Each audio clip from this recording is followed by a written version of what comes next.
Aloha and good afternoon. My name is Juergen Steinmetz, joining you from Hawaii News Online and eTurboNews in Honolulu. And with me is Dr. Peter Tarlow. He's in College Station, Texas. And we're going to give you a summary of today's news headlines and I have some interesting updates for you. Yes, absolutely. Hi, Peter. It's actually very nice and sunny here in Hawaii today after we had a few days of rain. Yes. And so the pictures you saw running yesterday on eTurboNews about the catastrophic floods, they seem to be far away today. Yes, it's kind of like here when we had the terrible snowstorm, which, by the way, they're going to have a major snowstorm in Denver. It's supposed to be the biggest snowstorm since 1913. And they're expecting 35 or 40 inches of snow. It's going to stop all the plane traffic at the Denver airport. But Wow. Here in College Station, we're very happy. Today is supposedly the first day that we have a good chance to hit 80 degrees. And in my feeling of alliance with the people of Hawaii, I'm wearing a Hawaiian shirt because I know how much you guys suffered yesterday from the floods. So I wanted you to see that I care. And so I'm wearing my Aloha shirt. So aloha from the great state of Texas to the people of Hawaii. So but beside the weather, which is always an issue, lots is going on. Of course, lots of it is kind of the gossip world of the royals and their little gossip thing and stuff going on the border and stuff going on with the governor of New York. But in the tourism world, we have other really major events. I know you were telling me about a new air route that's being started between Hawaii and Orlando. And you can, if you stay tuned, you will see this. We're starting a nonstop service on Hawaiian Airlines between Honolulu and Orlando, Florida. And the East Coast, even in best times, was never a major top market for the US. Yes, we do have two nonstops to New York, one on Hawaiian and one on United. And we have another Hawaiian Airlines nonstop to Boston. But adding Orlando is quite brave, I would say. And we're going to find out more after meeting the CEO of Hawaiian Airlines and the governor. This will be part of this broadcast. Yeah. So you can hear how this is coming together. You think the reason for that is they want to be more involved with Disney World, or they want to skip the California West Coast? In other words, and it's a long flight from Honolulu to Orlando. It's not going to be a comfortable flight with a mask on. But of course, Florida is open. Florida was the first state to be really open.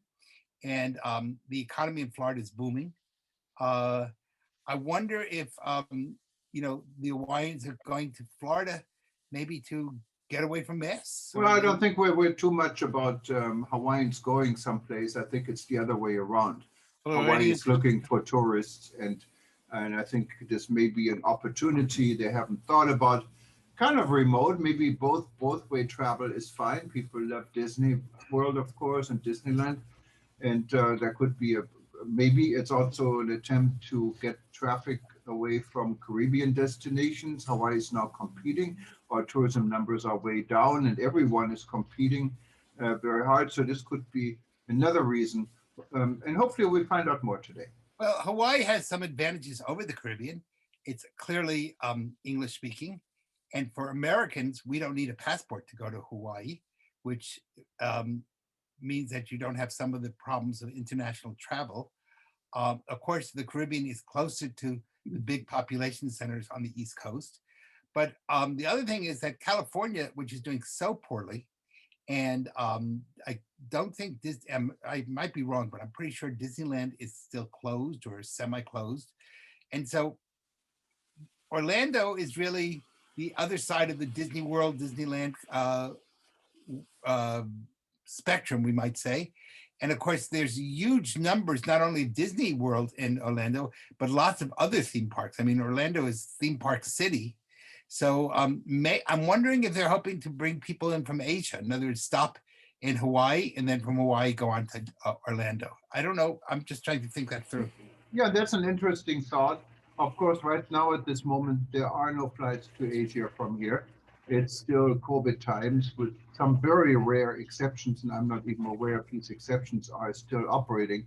But in the future, this could be an interesting thought to combine Hawaii with a vacation in the theme parks in Florida. So interesting idea. Yeah, I'm wondering also, one of the things, we're starting to see different places open up around the world. I know that Greece is kind of reopening.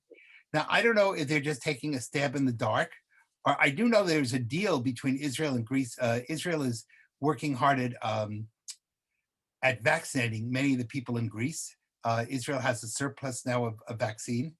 And I'm wondering if the Greeks are hoping that vaccinations will allow them to open, or they're just taking a stab in the dark and making believe that Corona went away. I don't know. I don't really think that has a lot to do with Israel, what's happening in Greece. Greece, as an EU member, is mostly trying to get traffic within other EU countries. And EU Well, but countries a lot of the EU members are disgusted with the EU and they're leaving. They're not leaving physically, but we know that Denmark and Czechoslovakia and Hungary and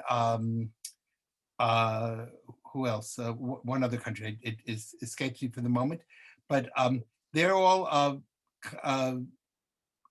kind of really angry at the poor level that the EU has dealt with the coronavirus.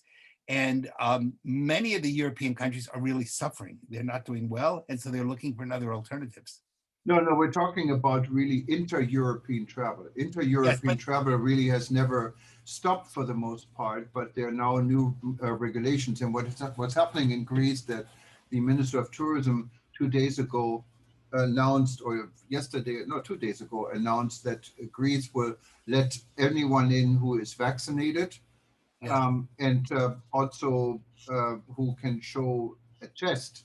At the same time, the infection numbers within Greece are going up. So it's a very strange way of thinking. Now, this was applauded by the World Travel and Tourism Council. They made a statement yesterday saying that they applaud the actions by Greece for open borders, and they feel this is the right step forward to open and what they call in a safe way. I know we as the World Tourism Network kind of countered that, yes, it's a great idea to open borders and find a safe path, like in this case, to require vaccine and tests and so forth. But on the other hand, you have to be cautious and keep the situation within these countries also in mind, because it's not only an issue for Greece, it's also an issue for other countries, for visitors that go there on a vacation and come back home and import this virus back into their own community. So it's kind of an interesting, there are a few countries, I think Iceland's one and Belize is another, that do allow people, basically there are open borders now. Austria was the other country I couldn't think of in Europe that's really annoyed with the EU. On the other hand, some of the countries that have really done good jobs of vaccinations, like Israel, don't allow foreigners in. So Israel is almost beyond COVID, but you can't get into Israel with a foreign passport yet. So it's kind of a different, the Greeks, on the other hand, have COVID going up, but they're letting open borders. So some countries, I think Iceland is one, Belize, now Greece. So it's kind of an interesting phenomenon, which way things will go, and how this will react with, and there could be some political consequences within the EU. So that's, yeah, it is, but it's really this particular move, Peter, is for within EU travel. So it really has very little to do with any other country. But if we talk it from a world perspective, yes, you're absolutely right. And besides Israel, also the Seychelles is a very small countries, and many of the small countries that are able to control their borders in a better way than a larger country have done so. The Seychelles is opening up to anyone with vaccine. But would this mean at the end there are really different opinions that we're going to have two types of societies, those that are vaccinated and those that are not vaccinated? I think that's actually happening. Yes, I think that is, there is a real sense of when you get vaccinated, you have moved to a different category of human being. And I know that when I got my vaccination cards and finished, I went and had them laminated.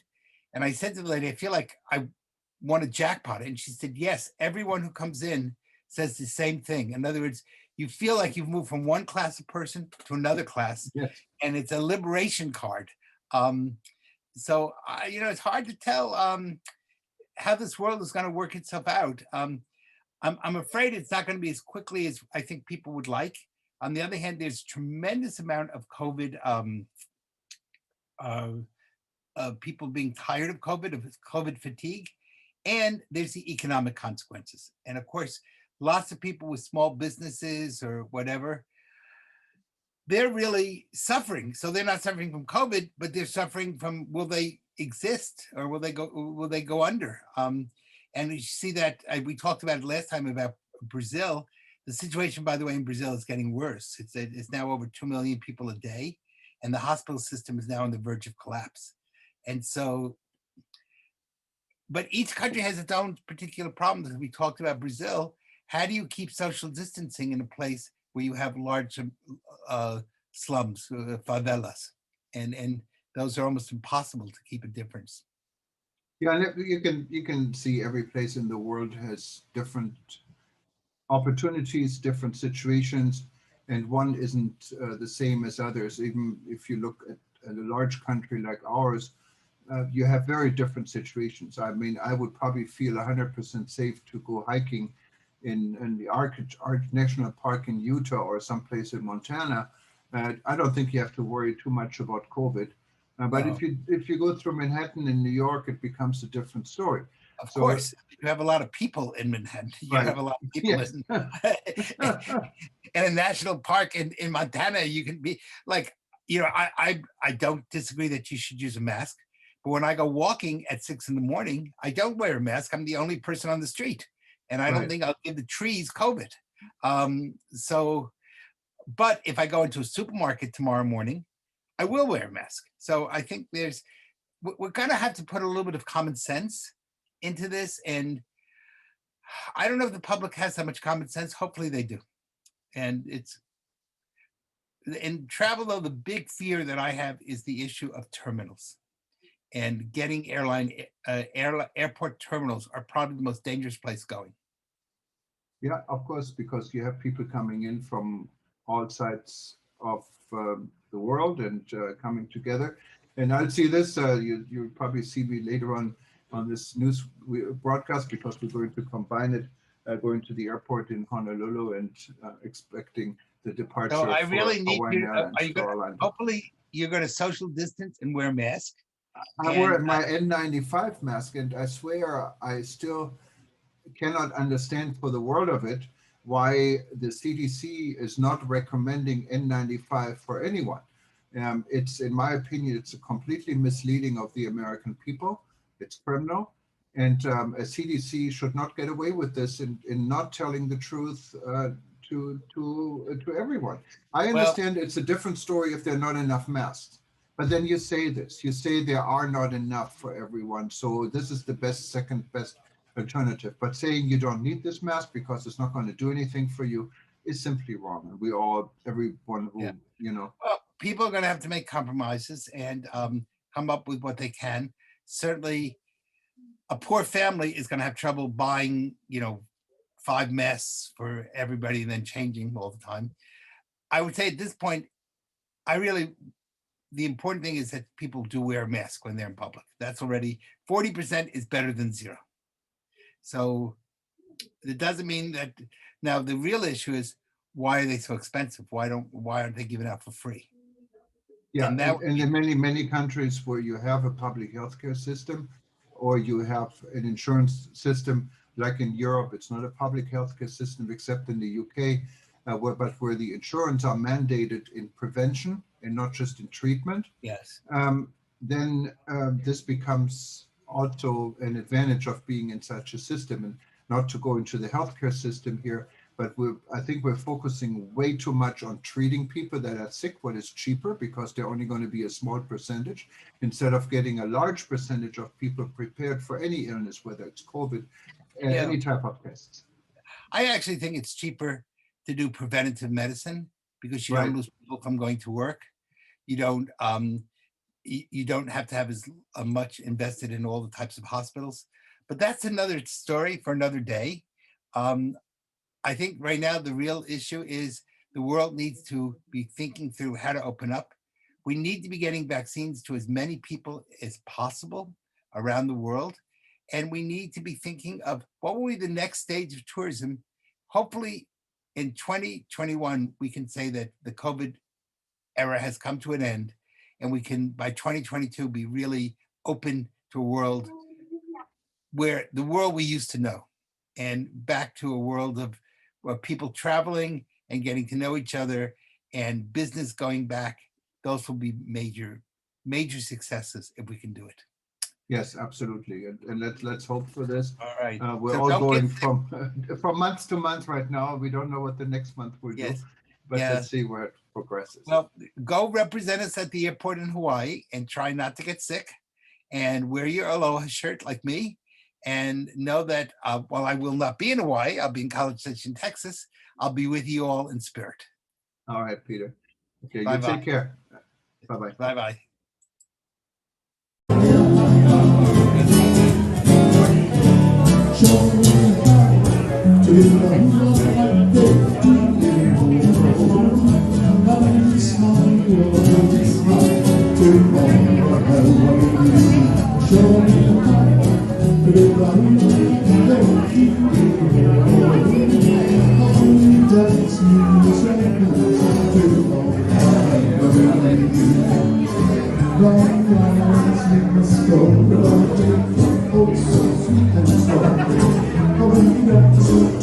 Aloha.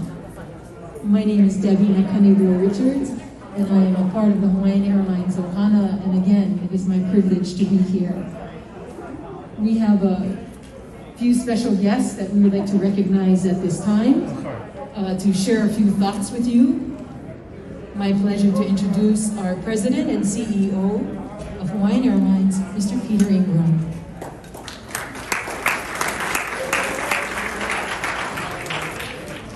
Mahalo, Debbie. Aloha, everyone. On behalf of all of us at Hawaiian Airlines, it is really special for me to welcome you all here to join us as we celebrate our inaugural flight to Orlando, Florida.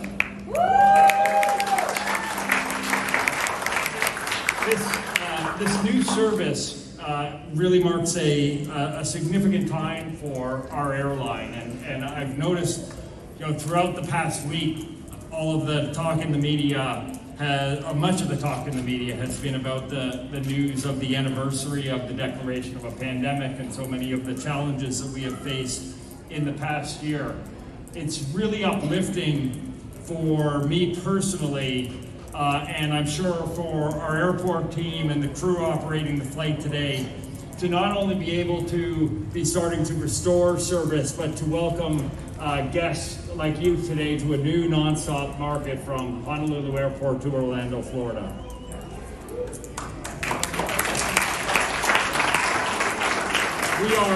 We are grateful to the state of Hawaii, all the partners we work with, and the people of Hawaii for everything they have done to maintain Hawaii as a safe destination, which is critical to allow us to rebuild the tourism industry. And we're excited to embark on this new chapter, flying service to the Sunshine State from the Aloha State, which will be the first ever scheduled flight from Hawaii to Florida.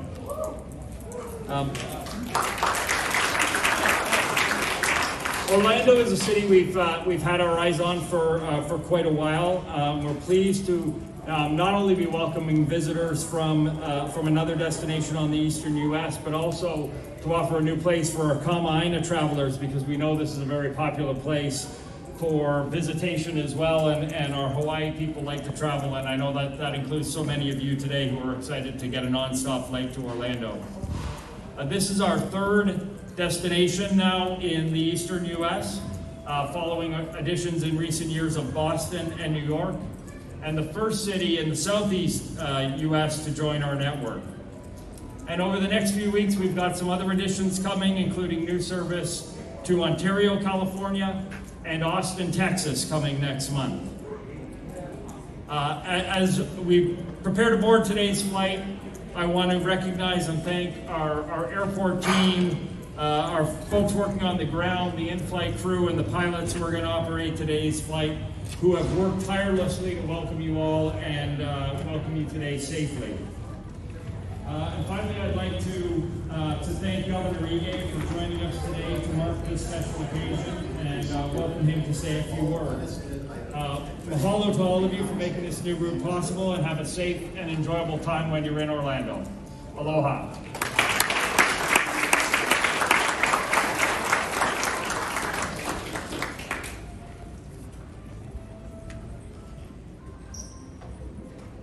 Aloha. Thank you, Peter, for that kind introduction and the opportunity to speak to all of you as we welcome the first ever nonstop flight from Hawaii to Florida. Flight 86 represents not only the entry of a Hawaii carrier into the second largest U.S. market, it represents increased opportunities for our residents like all of you to travel and experience the popular Orlando attractions and the national sporting competitions for Kamainas. While we are celebrating this bold move by one of our premier local businesses, I must also address the pandemic and air travel.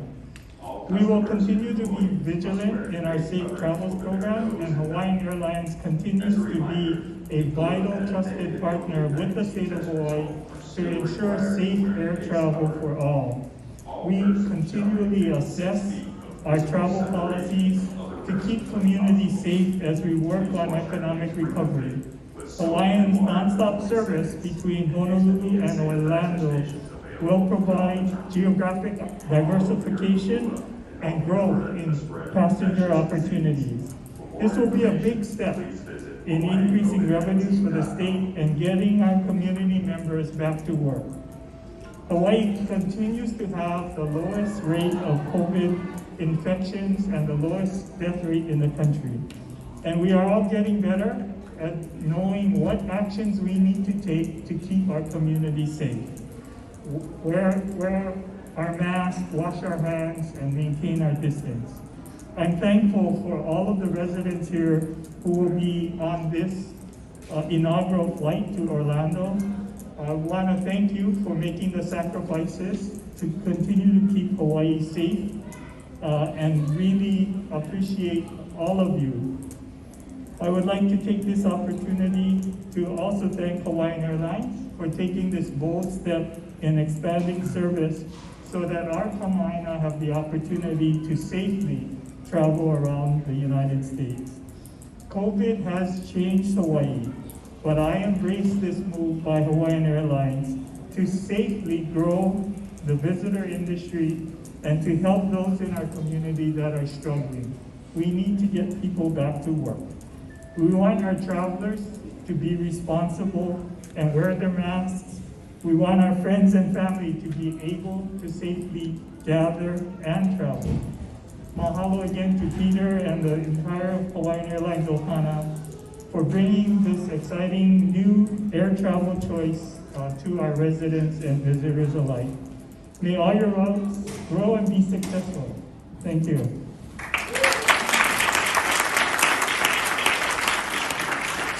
Mahalo, Governor and Peter, for those fine remarks to put us in this place of gratitude and appreciation.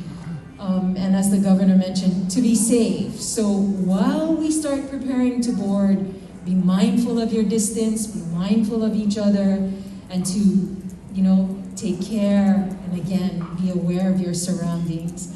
One of the traditions, besides hula and music, when we send off a new aircraft or a new flight, is to do a blessing.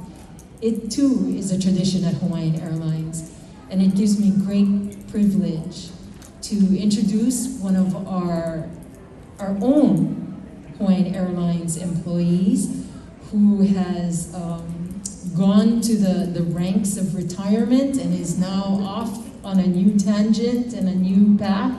He will be conducting our blessing today. Keone Martin.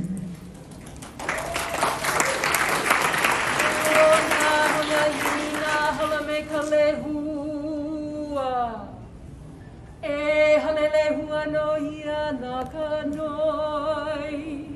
O ka uno ia e ano I nei e ali anei. Ho I o ka hiki mai.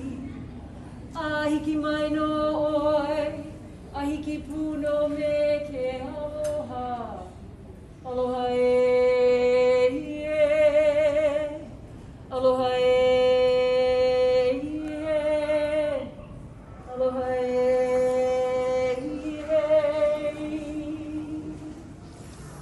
E kipa aloha kako, aloha. I'd like to say that e huipu ana kako I ke ia la no ka ho'opo mai kai. No ke ia kaulana la.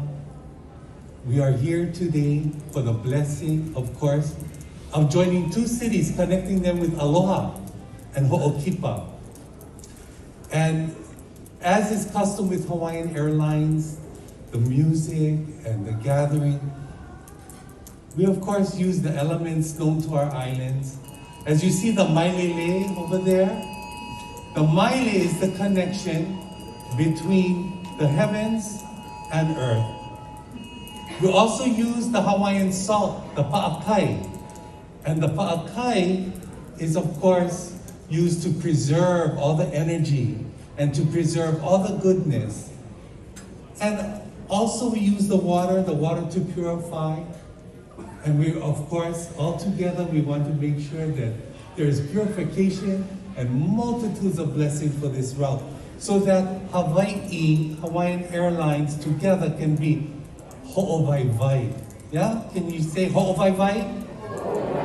That means prosperous, right? We have to holomua, move forward already. And you know, as Mr. Ingram had mentioned earlier, you know, the reason why we use the maile is because it takes many people, many hands to put together this beautiful day. And he has acknowledged the many hands from the executive level to airport operations and the crew that make it possible for today. But of course, I think I join a lot of people in saying, mahalo to you, Peter, and to our governor, you know, to helping us move forward and to bring back such a joyous occasion. So I want to ask you folks to come follow me to the maile, and we're going to make the blessing.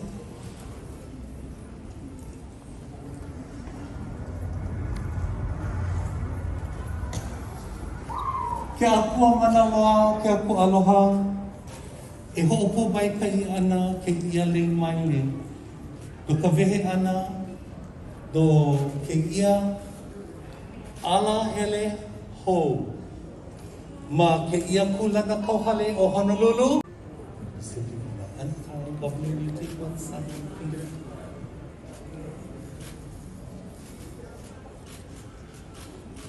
Ai, vehe ana ke ala hele ho.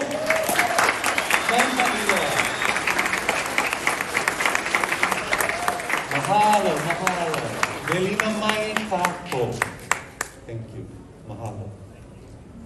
Mahalo again for joining us today on this very exciting day of our inaugural flight to Orlando from Honolulu. We will leave you in the care of the grace and the hospitality of both our guest services that will be starting boarding soon, as well as our flight crews that will be taking care of you on your flight. Our guests and keep our crew members safe and healthy in their journeys.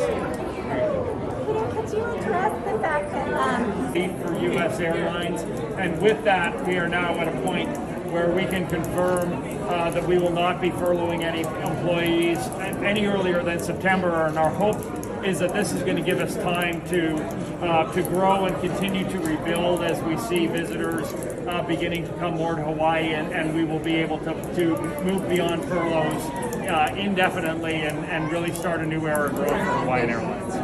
And tell us a little bit about how important the significance is of adding a flight to Florida and to the Southeast, expanding that eastern network.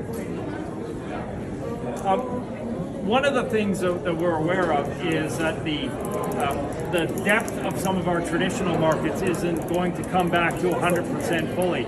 So this gives us an opportunity to broaden our network and reach out to new visitors. Orlando in particular is exciting because we have demand not only from the Orlando area and the Tampa area, but also from people here in Hawaii who enjoy traveling to Orlando for all the visitor attractions that it has to offer. Orlando is not an airline hub like Atlanta or Chicago or anything like that.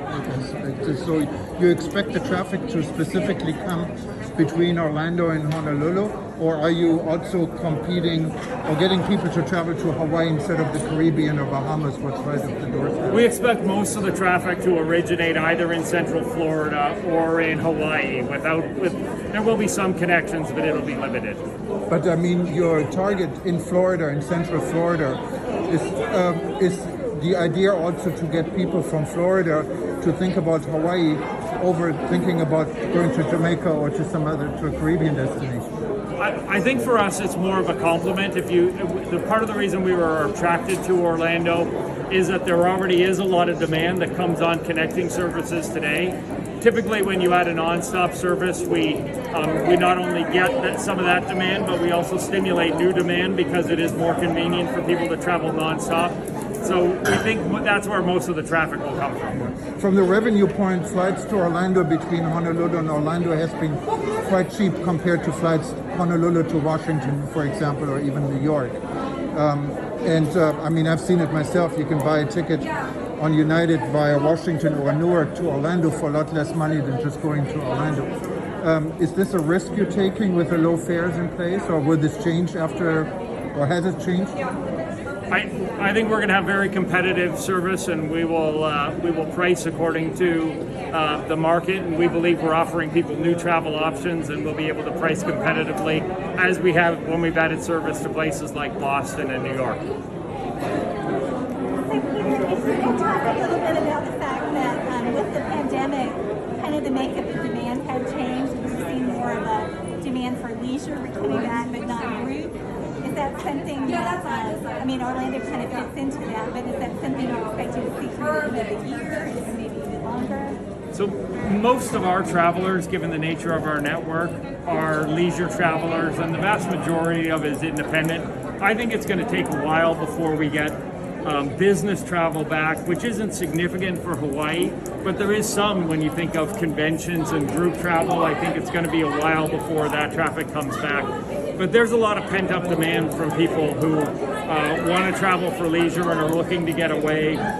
They've been cooped up in their homes for a long time in the past year, and people are really looking for places where they can go, especially go safely. And we offer the fact that we've been very successful here in Hawaii of controlling the virus, and I think that's going to appeal to a lot of people when they're thinking about where they want to go. And to maintain successful with the virus, from California there are approved test facilities where people need to go and get a test before they come to Hawaii. Now there are rapid tests. I know your own airline is providing this at some airlines. How would this be handled in Florida? The same rules apply for the Florida flights as do all our flights, that to avoid quarantine you need to have a PCR test within 72 hours. And we will work as we have in other locations to make sure that there are testing options available so people can get those tests before they travel.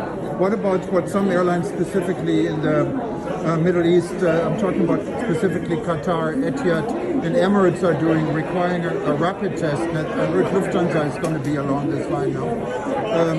Right before they board a flight, where you get results pretty much instantly as a second assurance. Is this going to be a plan altogether for your airline? So we think that the safe travels protocols have been very, very successful. We really, even as we've seen an increase in visitors since September 15th, we haven't seen a significant spike in cases, and certainly not a spike in travel-related cases. So we think the 72-hour test plan is working, and it has proven to work, and we're going to reinforce that protocol and make sure our travelers know about that before they get on our flights. But you don't, I'm sorry, go ahead. Well, there's just talk about vaccination passports now, and there has been some talk in Hawaii about potentially either having a vaccination passport or loosening some of the travel restrictions for vaccinated passengers. How important do you think it is that we move forward in these endeavors? say the last part The again. vaccination passports, Yeah. as well as loosening restrictions for vaccinated passengers. Yeah. How important do you think it would be for Hawaii?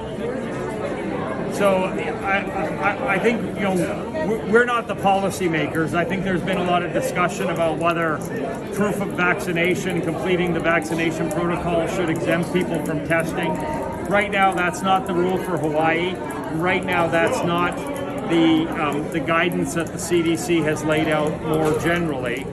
But I think when the CDC laid out their initial guidance for people who were vaccinated the other day, they said they're going to continue to evolve and expand that guidance, and they'll be guided by science and data. And we welcome that. And I think, as people understand how travel is safe, and particularly air travel with all the protocols that we've put in place, and we learn more about how people with vaccines their susceptibility to carrying the virus, I think it would be a great alternative for people to be able to use that as an alternative to getting a test. But I leave that to the policymakers to decide how and when that's ultimately implemented. Sorry, quick picture with the pilots. Yeah. We'll come back.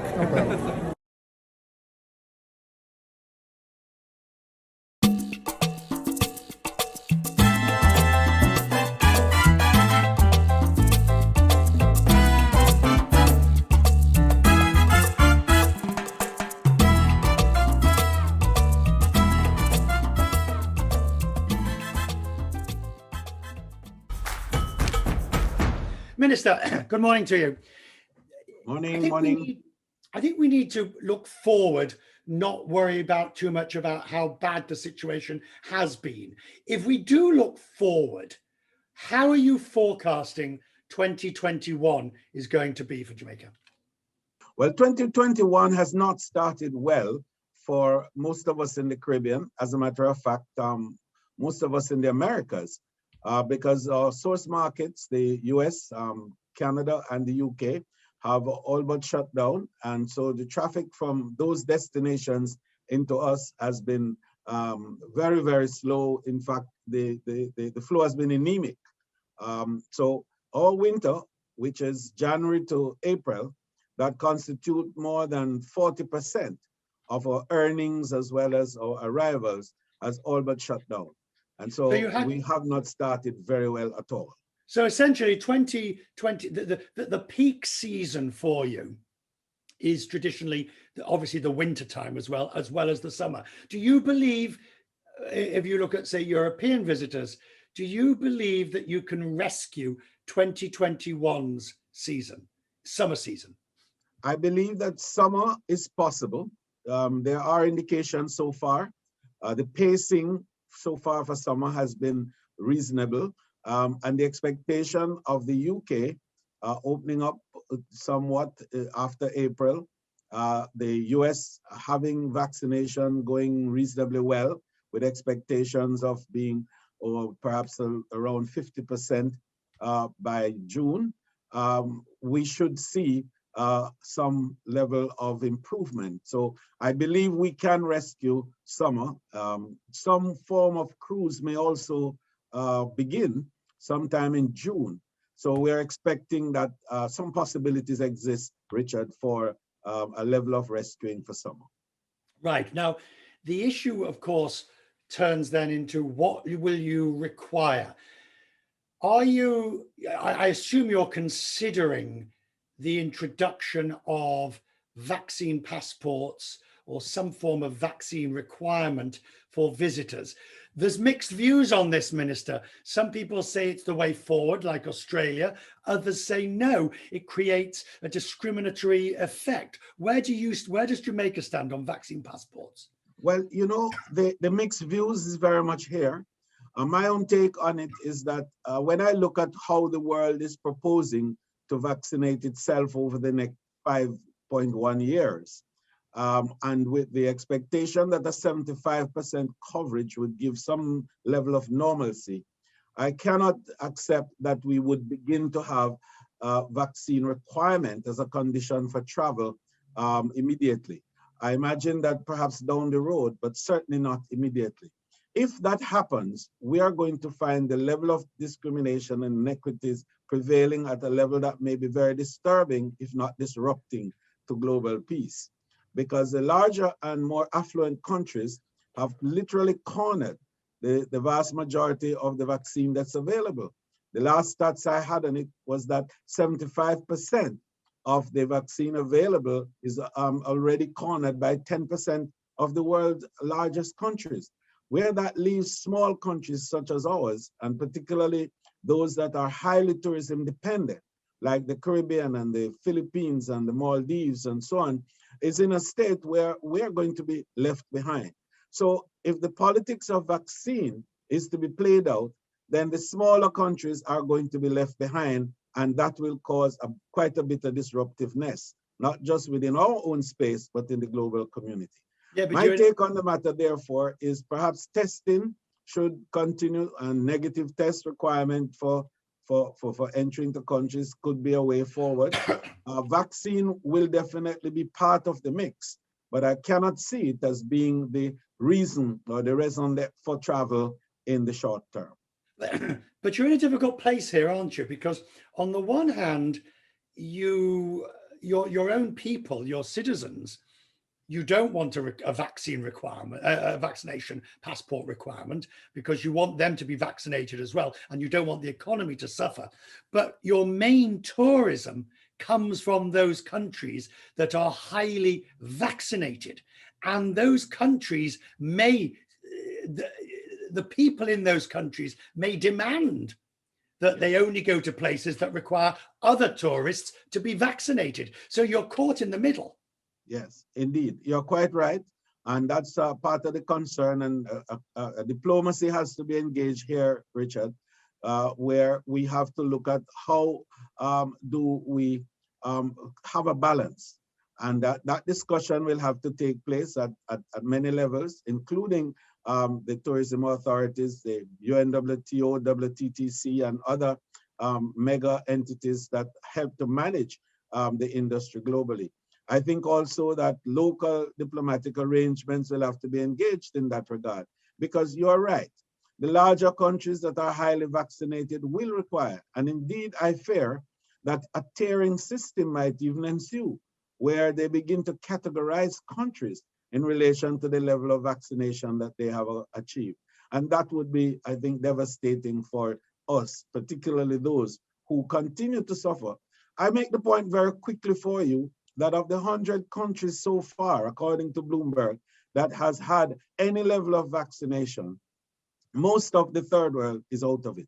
There are 130 other countries in the world who have not had a single dose of vaccine, or indeed a full program planned as to when their vaccination will begin. So immediately we see how the anomalies are going to play out and the difficulties that will ensue in terms of global politics in this regard. We've got the Global Travel and Tourism Resilience Council, which is creating and curating various sessions and events, including this one, to pull together the issues that we're learning around crises.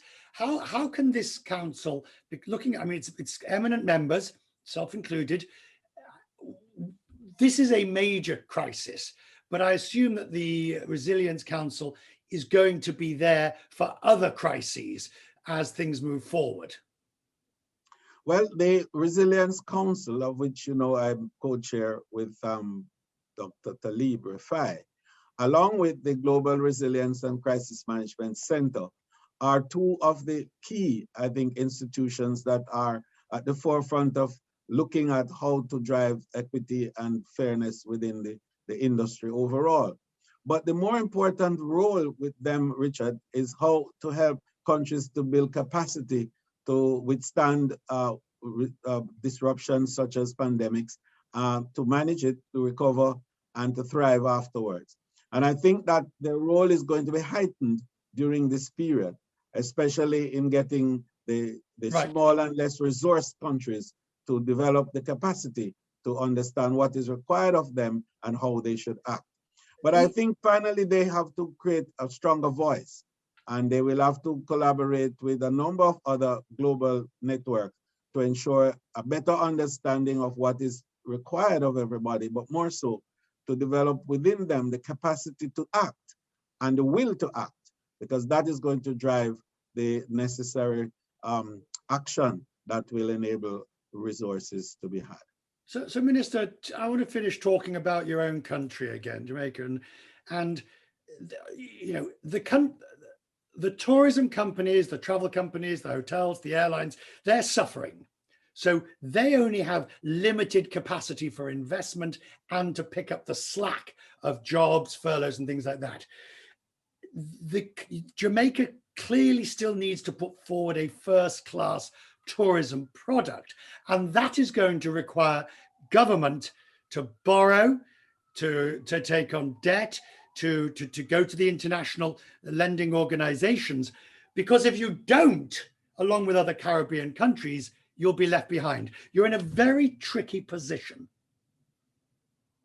Indeed, I tell you, we've been grappling with that. Well, fortunately for Jamaica, if this pandemic continues much further than now, we could be in a difficulty. But for the moment, Jamaica is faring reasonably well because we've managed our economy fairly well, and we've had reserves that we are able to draw on now, and we were able to create stimulus packages that have enabled the industry to sort of hang on, if you will. But you're right, we would very well have to go to multilateral sources for support. But the good news, if there's any that we could draw on, is that Jamaica continues to have very favorable investment responses. Only last week, I had to meet with a large group out of Europe looking at new properties here in Jamaica. The investors who are building new rooms are still on track to build, and those who are expanding are also still expanding. So far for us, we haven't lost the appetite for investment, but I can't say that to be the same for all of the Caribbean areas. So you're absolutely right. The Caribbean leaders will have to go to dig deep and find multilateral partners and to create also very favorable climate for investment, which will result perhaps in a number of concessionary arrangements that would put back their own revenue development programs, but will create jobs, and that will be good for the future development of the region. Minister, you have Jamaica Cares, which is a sort of a suite of policies designed for what? Well, designed to create confidence in the destination by looking at the new traveler, the generation COVID, as we call them, Gen C, which really is a collapsing of all the demographics that we have known, you know, the millennials, the baby boomers, etc., coming together to create one new demographic that is going to be driven by health security arrangements, by safety and seamlessness, and also a level of technological support to enable touchless arrangements as you manage the COVID pandemic. And so Jamaica has developed this suite of policies and strategies to ensure that the visitors who come to Jamaica are safe, secure, and as protected as is possible from any vaccine. From any spread of the disease. The enablement that this will provide goes beyond the cost of putting this package together, because it gives a feeling and a sense of satisfaction and comfort that when you come to Jamaica, anything happens to you, you'll be covered. And so there's an insurance component to it, which enables for testing if necessary, and if you're positive, hospitalization. If you are asymptomatic, you can be isolated if you wish, but you'll be enjoying all the wonderful assets that are still available to us through what we have called the elegant, resilient corridor, which is our bubble to ensure that you are removed from the rest of the infection possibilities in the wider community. So the plan is basically to say to people, if you've got it, you'll be treated, I mean, the idea is what? To create a sense of security? Yes, beyond security too, but also to create a cost-effective way of ensuring that you enjoy your vacation, and the event that anything happens to you, you're secure and you don't have to find additional resources to cover your costs. And I think that that is a very, very powerful message and statement that we could make to enable a visitor to know that you are in a pandemic, problems may happen. And if it happens, you would not have to have any additional expenditure to get treatment to be dealt with, but also you can be repatriated to your country within that same cost arrangement. Minister, thank you so much. I appreciate your time. Next time we speak, God willing, we will be in your beautiful country, looking at the wonderful beaches, enjoying the gentle, warm breeze, and socially distanced having a drink. I look forward to that, Minister. Me too, and I look forward to having you sooner than later. So we continue to manage this pandemic and do what is necessary to beat it off and say goodbye, pandemic. Let's go back to normalcy. Thank you so much, Richard. Thank you.